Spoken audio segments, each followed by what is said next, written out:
Assalamualaikum warahmatullahi wabarakatuh.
Innal hamdalillah nahmaduhu wa nasta'inuhu wa nastaghfiruh wa na'udzu billahi min shururi anfusina wa min sayyiati a'malina. May yahdihillahu fala mudilla lahu wa may yudlil fala hadiya lahu. Ashhadu an la ilaha illallah wahdahu la syarika lahu wa ashhadu anna Muhammadan abduhu wa rasuluh. Ya ayyuhalladzina amanu taqullaha haqqa tuqatih wa la tamutunna illa wa antum muslimun. Ya ayyuhan nasu taqu rabbakumul ladzi khalaqakum min nafsin wahidah wa khalaqa minha zawjaha وبث منهما رجالا كثيرا ونساء واتقوا الله الذي تساءلون به والأرحام إن الله كان عليكم رقيبا. يا أيها الذين آمنوا اتقوا الله وقولوا قولا سديدا يصلح لكم أعمالكم ويغفر لكم ذنوبكم ومن يطع الله ورسوله faqad faza fawzan azima. Amma ba'd, fa inna asdaqal hadithi kitabullah wa khairal hadi hadi Muhammadin sallallahu alaihi wa ala alihi wasallam wa syarrul umuri muhdatsatuha fa inna kulla muhdatsatin bid'ah wa kulla bid'atin dhalalah wa kulla dhalalatin finnar. Jamaah Jumat yang sama berbahagia, alhamdulillahi rabbil alamin. Kita memuji dan bersyukur kepada Allah Subhanahu wa taala Zat yang maha terpuji, ia memiliki nama-nama yang sangat indah, yang sangat agung, sifat-sifat yang sangat mulia, yang sangat tinggi. Laisa kamitslihi syai' wa huwas samiul basir, yang tidak ada yang semisal dengannya, dan dialah yang maha mendengar lagi maha melihat.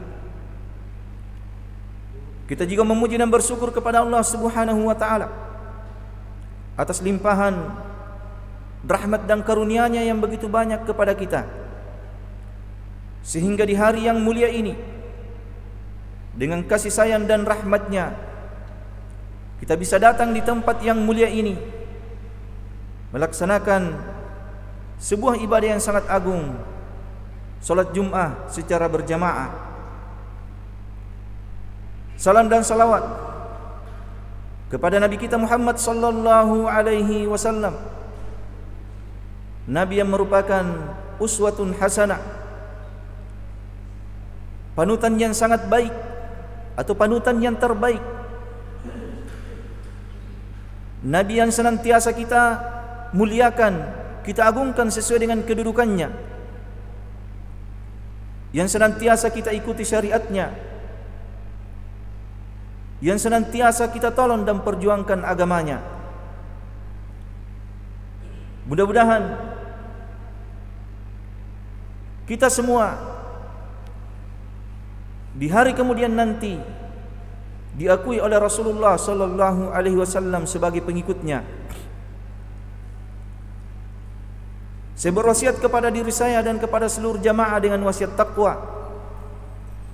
Ittaqullah haqqa tuqatih wa la tamutunna illa wa antum muslimun. Jamaah Jumat yang sama berbahagia, diriwayatkan oleh Imam Ibn Hibban dan juga Al-Hakim, dan beliau mensahihkan hadis ini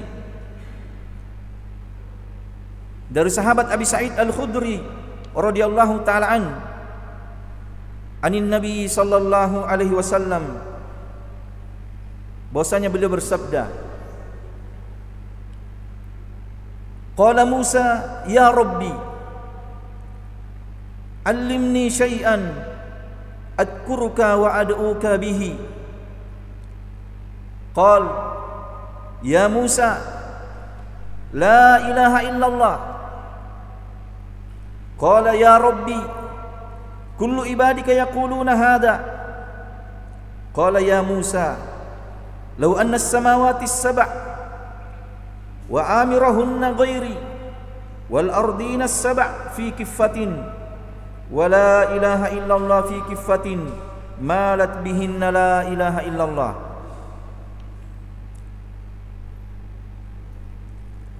Dari sahabat Abi Sa'id Al-Khudri radhiyallahu ta'ala an, dari Nabi sallallahu alaihi wasallam, beliau bersabda bahwasanya Nabiullah Musa alaihi salatu wassalam itu berkata, meminta kepada Rabb kita Allah Subhanahu wa ta'ala. Nabi Musa berkata, wahai Rabbku, alimni syai'a, ajarkan kepadaku sesuatu yang saya berzikir kepadamu dengannya dan saya berdoa kepadamu dengannya. Maka Allah Subhanahu wa ta'ala berfirman, berkata kepada Musa, ya Musa, la ilaha illallah. Kalimat la ilaha illallah. Maka Musa pun berkata, wahai Rabbku, sesungguhnya semua hambamu itu mengucapkan kalimat ini. Maka Allah Subhanahu wa ta'ala berfirman, seandainya 7 langit dan penghuninya ghairi selainku dan 7 bumi diletakkan dalam satu timbangan, diletakkan dalam satu anak timbangan, dan la ilaha illallah di timbangan yang lainnya, lamalat bihinna la ilaha illallah, sungguh la ilaha illallah akan mengalahkan 7 langit dan 7 bumi. Hadis riwayat Ibn Hibban dan Hakim dan disahihkan oleh Imam Hakim. Walaupun sebagian ulama kita memandang hadis ini adalah hadis yang lemah, akan tetapi datang dalam riwayat-riwayat yang lainnya yang akan kita sebutkan nanti yang menguatkan makna yang terkandung di dalam hadis ini. Dalam hadis ini menunjukkan betapa besarnya, betapa mulianya, betapa tingginya kedudukan la ilaha illallah, sehingga ketika Nabi Musa alaihi salatu wassalam meminta kepadanya sesuatu, diajarkan kepadanya sesuatu, maka Allah sampaikan, Allah Azza wa Jalla menyampaikan kepadanya la ilaha illallah. Dan ketika Nabi Musa alaihi salatu wassalam mengatakan bahawa semua hamba mengucapkan kalimat ini, disebutkan oleh ulama kita bukan berarti bahawa Nabi Musa alaihi salatu wassalam menganggap kalimat ini adalah kalimat yang biasa. Tetapi Nabi Musa menginginkan sesuatu yang dengan sesuatu itu dia dikhususkan dengannya. Dan ketika seseorang dikhususkan dengan sesuatu itu akan menunjukkan keutamaannya. Akan tetapi Allah Subhanahu wa taala menyampaikan kepadanya la ilaha illallah. Allah yang Maha tahu atas segala sesuatu itu sudah mengetahui bahawa apapun yang disampaikan kepada Musa tidak ada yang bisa sebanding dengan kalimat la ilaha illallah. Maka ini menunjukkan bahawa seutama-utama zikir adalah la ilaha illallah. Kalimat yang paling agung adalah kalimat la ilaha illallah. Dan kalau kita perhatikan dalam riwayat yang mulia ini, kalimat la ilaha illallah adalah kalimat yang sangat berat timbangannya nanti di hari kemudian. Dan juga diriwayatkan oleh Imam Ahmad dari sahabat Abdullah bin Amr bin As radhiyallahu taala an, dari Nabi sallallahu alaihi wasallam, anna Nuhan qala li ibnihi 'inda mautih, bahwasanya Nabi Nuh alaihi salatu wassalam berkata kepada anak-anaknya menjelang kematiannya, amuruka bila ilaha illallah, saya perintahkan kepada kalian wahai anak-anakku dengan kalimat la ilaha illallah, untuk berpegang teguh dengannya. Fa innas samawati as-sab' wal ardina as-sab' law wudi'at fi kiffatin wa la ilaha illallah fi kiffatin rajahat bihinna la ilaha illallah. Walau anna as-samawati as-sab' wal ardina as-sab' kunna halqatan mubhama laqasamathunna la ilaha illallah.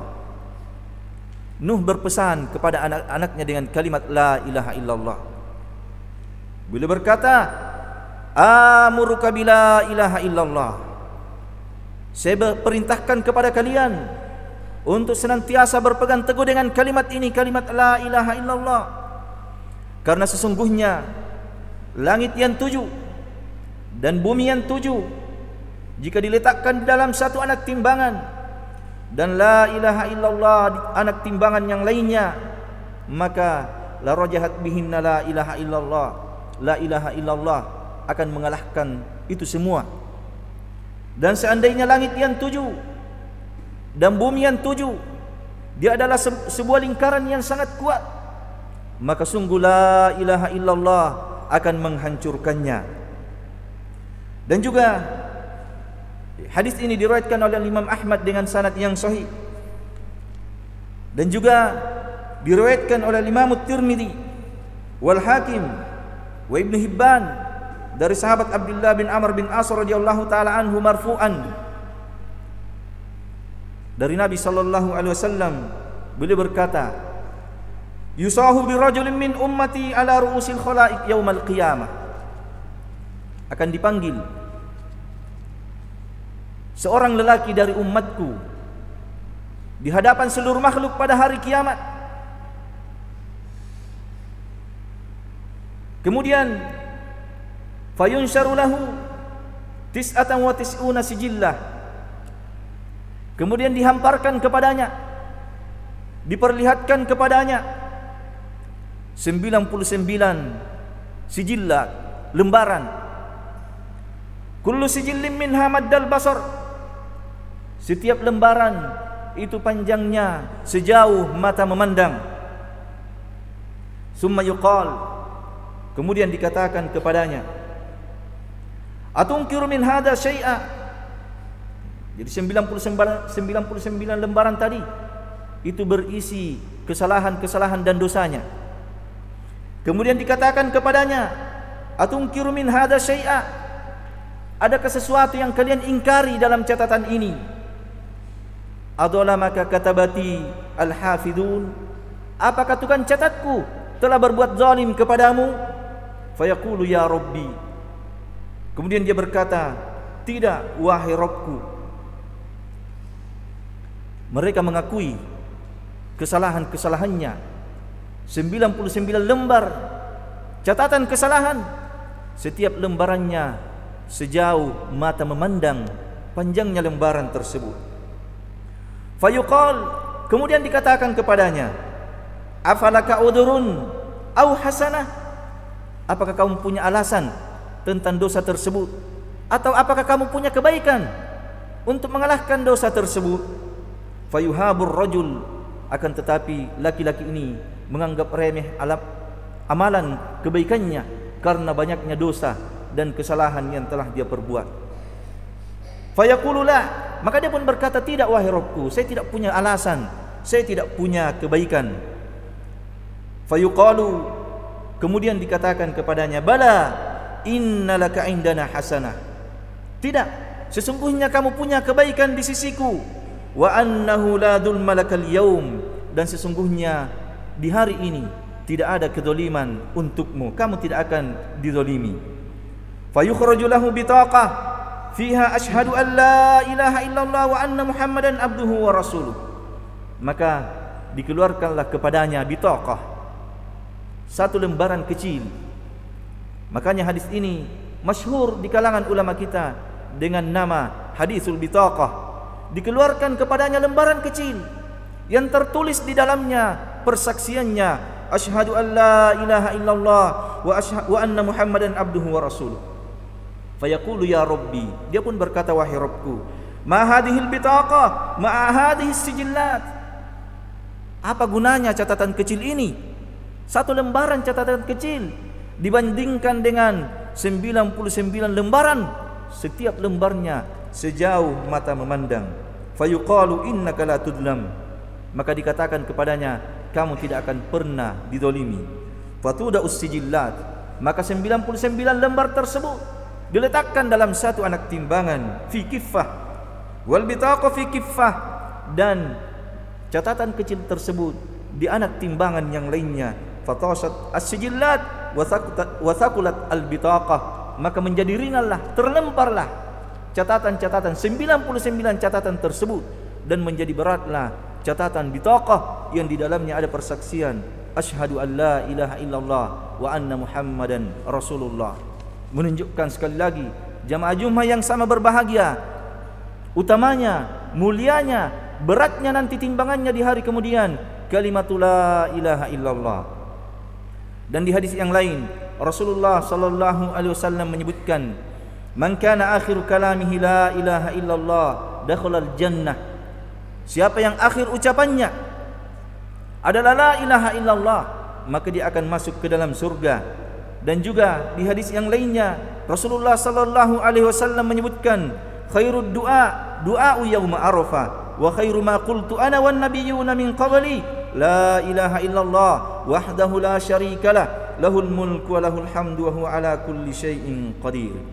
Sebaik-baik doa adalah doa di hari Arafah. Dan sebaik-baik apa yang saya ucapkan, saya kata Nabi dan para nabi sebelumku di hari Arafah adalah la ilaha illallah wahdahu la syarikalah lahul mulku wa lahul hamdu wa huwa ala kulli syai'in qadir. Jamaah Jumat yang sama berbahagia, demikianlah besarnya keutamaan kalimatul la ilaha illallah. Akan tetapi ketahuilah bahwasanya la ilaha illallah itu tidak bermanfaat bagi orang yang mengucapkannya, kecuali ketika dia mengucapkannya dia paham terhadap maknanya, dia beramal dengan konsekuensinya, dan dia menjauhkan dirinya, dia selamat dari perkara-perkara yang membatalkan persaksian la ilaha illallah. Dikatakan kepada Al-Hasan Al-Basri rahimahullahu ta'ala, seorang tabi'i jalil, inna unasan yaqulun, sesungguhnya manusia berkata, man qala la ilaha illallah dakhala al-jannah, siapa yang mengucapkan kalimat la ilaha illallah dia akan masuk ke dalam surga. Faqal, maka Al-Hasan Al-Basri berkata, man qalaha wa adda haqqaha wa faradaha dakhala al-jannah, siapa yang mengucapkan kalimat la ilaha illallah dan dia tunaikan hak-haknya, bukan sekedar ucapan, dia tunaikan hak-hak dari la ilaha illallah, dia laksanakan kewajiban-kewajiban yang harus dia lakukan setelah mengucapkan la ilaha illallah, maka dialah yang akan masuk ke dalam surga. Dan juga dikatakan kepada Wahab Ibn Munabbi rahimahullahu ta'ala, beliau berkata ketika ada seorang berkata kepadanya, alaysa miftahul jannah la ilaha illallah, wahai Wahab Ibn Munabbi rahimahullahu ta'ala, bukankah kalimat la ilaha illallah adalah kuncinya surga? Maka beliau pun berkata, bala, benar, walakin ma min miftahin illa walahu asnan, akan tetapi tidak ada satu kunci pun kecuali pasti mempunyai gigi-gigi. Fa in ji'ta bimiftahin lahu asnan futihalak, maka jika kalian datang nanti di hari kemudian membawa kunci yang mempunyai gigi, maka akan dibukakan bagimu surga. Wa illa, akan tetapi sebaliknya, jika kamu datang nanti di hari kemudian membawa kunci yang tidak mempunyai gigi, maka tidak akan dibukakan untukmu surga. Dan disebutkan oleh ulama kita bahwa gigi-gigi tersebut itulah dari syarat-syarat diterimanya la ilaha illallah, itulah hak-haknya la ilaha illallah, itulah kewajiban-kewajibannya la ilaha illallah yang harus ditunaikan oleh orang-orang yang mengucapkannya. Berkata Syekhul Islam Ibn Taimiyah rahimahullahu ta'ala mengomentari hadis yang kita sebutkan tadi, hadis bitaqah, hadis kartu kecil yang seorang lelaki dengan kebaikan la ilaha illallah yang dia bawa mengalahkan semua kesalahan-kesalahannya dalam timbangan. Beliau berkata, tidaklah semua orang yang bersaksi bersyahadat asyhadu an la ilaha illallah wa asyhadu anna muhammadar rasulullah itu mendapatkan balasan seperti laki-laki tadi, seperti ar-rajul dalam hadisul bitaqah. Tidaklah semua orang yang mengucapkan asyhadu an la ilaha illallah wa asyhadu anna muhammadar rasulullah mendapatkan keutamaan itu. Kemudian kata beliau, kenapa? Sebab lelaki tersebut yang mendapatkan keutamaan itu adalah laki-laki yang di dalam hatinya ada nilai tauhid, ada keikhlasan, ada keyakinan tentang kalimatul la ilaha illallah. Adapun orang yang hanya sekedar mengucapkan la ilaha illallah, hanya sekedar bersaksi asyhadu an la ilaha illallah, wa asyhadu anna Muhammadar Rasulullah, tetapi hatinya tidak yakin, hatinya tidak ikhlas di dalam mengucapkannya, maka dia tidak akan mendapatkan keutamaan seperti apa yang didapatkan oleh pemilik bitaqah tadi. Maka di sini memberikan pelajaran kepada kita bahwa la ilaha illallah itu akan bermanfaat ketika kita menunaikan hak-haknya, kita menunaikan kewajiban-kewajibannya, kita menunaikan syarat-syarat yang ada padanya. Berkata Al-Imam Ibnul Qayyim rahimahullahu ta'ala, satu amalan dengan amalan yang lainnya itu berbeda-beda tingkatannya di sisi Allah Subhanahu wa ta'ala, bukan dilihat dari bentuk dan jumlahnya, akan tetapi dilihat terhadap apa yang ada di dalam hati orang yang mengamalkannya. Terkadang kata beliau satu amalan sama bentuknya, sama jumlahnya, dilakukan oleh dua orang, sama-sama melakukannya bentuknya, sama-sama jumlahnya, tetapi perbedaannya di sisi Allah Subhanahu wa ta'ala di dalam keutamaan seperti perbedaan antara langit dan bumi. Kembali kepada apa yang ada di dalam hatinya, dari keikhlasan, dari tauhid, dari melaksanakan syarat-syarat dari apa yang dia lakukan, termasuk kalimat la ilaha illallah.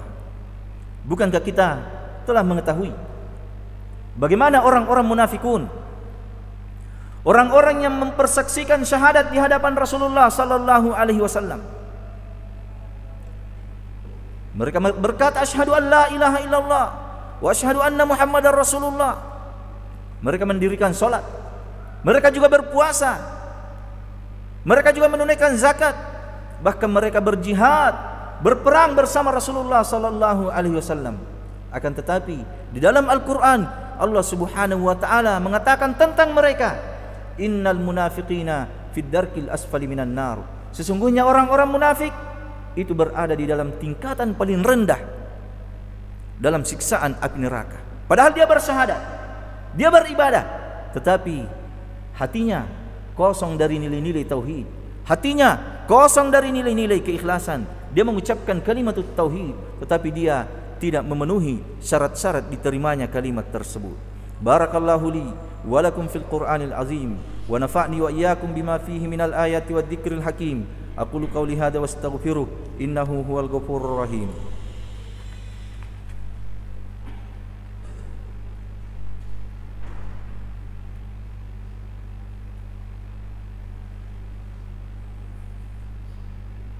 Alhamdulillahi rabbil alamin, hamdan katsiran thayyiban mubarakan fih kama yuhibbu rabbuna wa yardah. Asyhadu an la ilaha illallah wahdahu la syarika lah wa asyhadu anna Muhammadan abduhu wa rasuluh sallallahu alaihi wa ala alihi wa ashabihi wa man tabi'ahum bi ihsanin ila yaumiddin. Amma ba'd.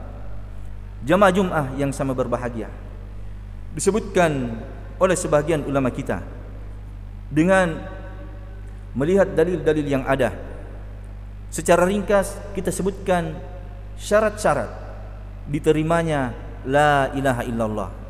Kapan la ilaha illallah yang kita ucapkan tersebut itu bermanfaat di sisi Allah Subhanahu wa ta'ala nantinya, memberikan manfaat untuk kita di sisi Allah Subhanahu wa ta'ala.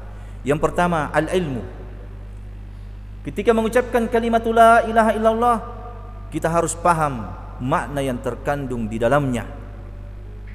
Yang kedua, al-yaqin, yang menafikan tentang keraguan. Kita harus betul-betul yakin terhadap kalimat la ilaha illallah. Yang ketiga, al-ikhlas. Kita harus ikhlas di dalam mengucapkan la ilaha illallah. Kemudian as-sidq, kita juga harus jujur di dalam mengucapkan la ilaha illallah, bukan hanya karena ingin dilihat sama orang dan yang selainnya. Kemudian yang kelima, al-qabul. Kita harus menerima konsekuensi la ilaha illallah. Apa konsekuensinya, apa keharusannya, kita harus terima. Dan yang keenam, al-inqiyad. Kita harus bukan hanya sekedar menerima, kita harus laksanakan di dalam kehidupan kita keharusan dari la ilaha illallah. Dan yang ketujuh, al-mahabbah. Kita harus senantiasa cinta terhadap la ilaha illallah. Mudah-mudahan di kesempatan yang lainnya kita bisa sampaikan dalil-dalil yang menunjukkan tentang syarat-syarat diterimanya la ilaha illallah. Karena sekali lagi jamaah Jumat yang sama berbahagia, kalimat la ilaha illallah yang kita persaksikan itu nanti bisa bermanfaat, bisa menjadi pintu surga, bisa menjadi kunci surga, bisa menjadi sebab masuknya seseorang ke dalam surga, bisa menjadi berat timbangannya, bisa menjadi penghalang dari siksaan api neraka kalau kita penuhi syarat-syarat yang diinginkan dengan kalimat la ilaha illallah. Innallaha wa malaikatahu yusholluna 'alan nabi ya ayyuhalladzina amanu shallu 'alaihi wa sallimu taslima.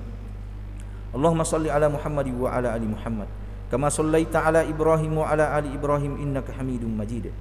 Allahumma barik 'ala Muhammad wa 'ala ali Muhammad kama barakta 'ala Ibrahim wa 'ala ali Ibrahim innaka Hamidum Majid. Allahumma rabbana ighfir lana dhunubana wa israfana fi amrina wa thabbit aqdamana wansurna 'alal qaumil kafirin. Allahumma rabbana ighfir lana wa li ikhwanina alladhina sabaquna bil iman wa la taj'al fi qulubina ghillan lil ladzina amanu rabbana innaka ra'ufur rahim. Allahumma rabbana zalamna anfusana wa illam taghfir lana wa tarhamna lanakunanna minal khasirin. Allahumma la tada' lana dhanban illa ghafartah wala hamman illa farajta wala daynan illa qadaita wala hajatan min hawaijid dunya wal akhirah illa qadaitaha bi rahmatika ya arhamar rahimin. Allahumma rabbana atina fid dunya hasanah wa fil akhirati hasanah wa qina adzaban nar. Wa sallallahu ala nabiyyina Muhammadin wa ala alihi wa ashabihi ajmain wa akhir da'wana anil hamdulillahi rabbil alamin.